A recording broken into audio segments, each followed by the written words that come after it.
Ginawaran si Catherine Bernardo ng Outstanding Asian Star Award sa Seoul, South Korea nitong September 21 para sa kanyang role sa TV series na Too Good to Be True.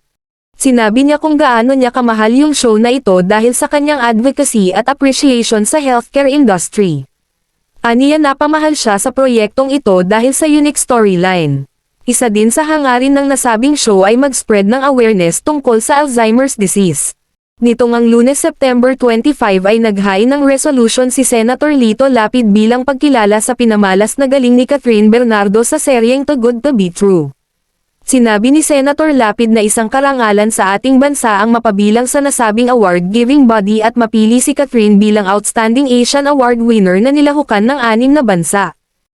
Pinasalamatan ni Catherine ang mga bumubuo ng nasabing series sa pangunguna ng mga directors na sina May Cruz Alvier and Paco Santa Maria, mga writers sa pamumuno ni Denise O'Hare at mga lead co-stars niya na sina Daniel Padilla at Ronaldo Valdez. Inoffer niya ang nasabing award sa kanyang mga fans na walang sawang sumusuporta sa kanya. Pinasalamatan din niya ang award-giving body ng The Seoul International Drama Award para nasabing parangal.